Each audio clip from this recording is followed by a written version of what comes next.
Sustainable development has become the popularized expression for Agenda 21. Agenda 21 is the 1992 United Nations Rio Declaration on the Environment and Development. It is the agenda for the 21st century you're living in today. For a brave new world where everything that you cherished and held true will no longer exist. Agenda 21 defines itself as the comprehensive plan of action to be taken globally, nationally, and locally by organizations of the United Nations systems. It also elevates nature above man. And it contains something called the precautionary principle, where basically you're guilty until you're proven innocent. Sustainable development is the philosophy designed to bring human beings across the globe under the full control of a narrow human elite. It's a 40-chapter document to basically control the world. It's based entirely on socialist control mechanisms. Sustainable developers have designed a global movement coordinated through a global to local action plan to create world government in accordance with certain objectives. These objectives include an end to national sovereignty, the abolition of private property, the restructure of the family unit, and increasing limitations and restrictions on mobility and individual opportunity. The green goal includes the listings of what's not sustainable. A couple of the examples include private property. 728 lists fossil fuels. Golf courses and ski lodges are not. Consumerism. Irrigation is not sustainable. Paved roads. Commercial agriculture. Herbicides, pesticides. Elsewhere, it lists farmlands, pastures, grazing of livestock. And the family unit. The focus of sustainable development is the abolition of private property, societal undermining of the family, and abandonment of the constitutional protection of unalienable rights as described in the Declaration of Independence. You see, I sat on the Santa Cruz Agenda 21 committees. Now, this was a lot of crazy ideas. This was back in the mid-90s. Crazy ideas I heard. Mother Earth's surface wasn't to be scratched. Human beings were to be concentrated into human settlement zones. Educational systems were to focus on the environment as the central organizing principle. All aspects of life were covered. Well, I went to these committees at the request of some people who told me that I needed to understand what was going on, and I came back and I said, this is craziness. This is so silly. It has no chance of having any effect on our society. Well, I was wrong. The United States government's support for sustainable development, Agenda 21, is very clear. In 1992, while the Rio Conference was going on, George Bush, then president, was there where he executed the Agenda 21 protocols on behalf of the United States and brought it back to Washington, D.C. Within a year, Bill Clinton, by executive order, no congressional review, established the President's Council for Sustainable Development. In Santa Cruz, we've got a 2-lane freeway system.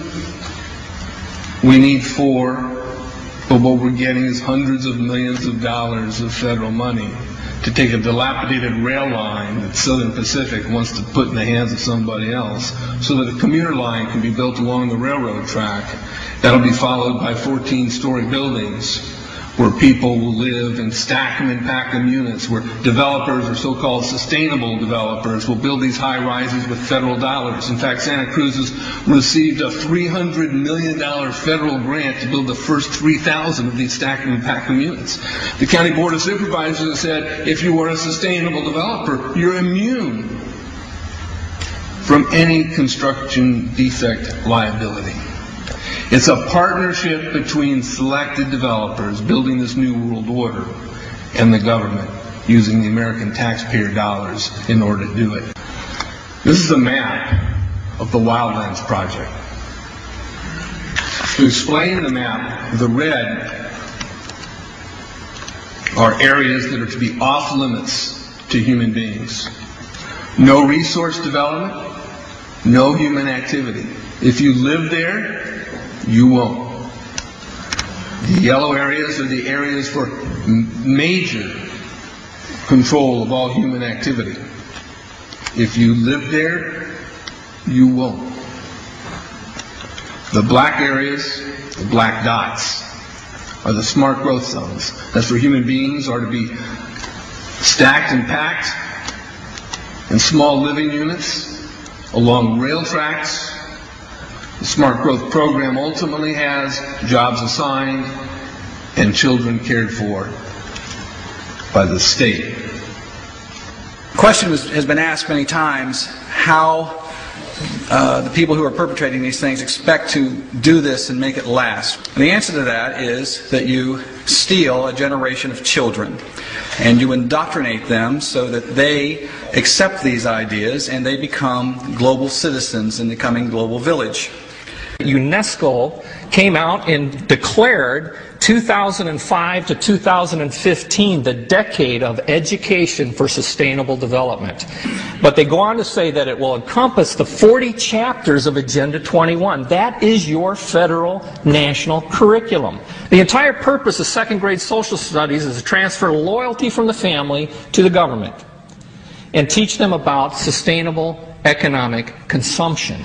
Students construct their own understandings of reality and realize that objective reality is not knowable. So why bother? The truth is, the truth, which keep men free, is being suppressed in order to prop up the attitude training agenda. And it moves on. This is our new math called Connected Mathematics. Standard 3 tells us that students learn that mathematics is man-made, that it is arbitrary, and good solutions are arrived at by consensus. Most of us assume 2 plus 2 is always going to equal 4. You're wrong. We might reach a new consensus.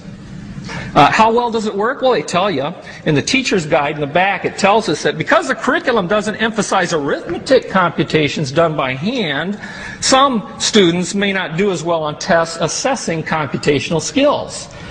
We believe such a trade-off in the favor of CMP is very much to the student's advantage in the world of work.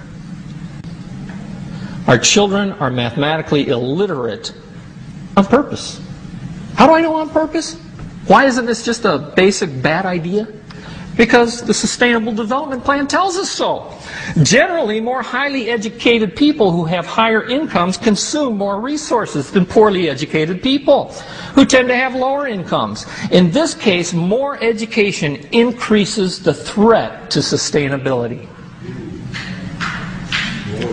Charlotte Iserby, I owe you an apology. I did not believe for the longest time it was a deliberate dumbing down. I thought the dumbing down was a natural consequence of a bad idea. Folks, it's deliberate. It's deliberate. The sustainable globalist goal is the orchestration of a planned fall of American principles, values, and lifestyles. The effect on the average American will be devastating. With modernizing technology, the ordinary person will live without independence, privacy, or substantive rights. Another press conference that I attended was the ICLEI group, the International Committee for Local Environmental Initiatives. It helps in the implementation of Agenda 21 in all of our local communities. And one of the speakers was a Harvey Reuven, who happens to be the vice chair of ICLEI.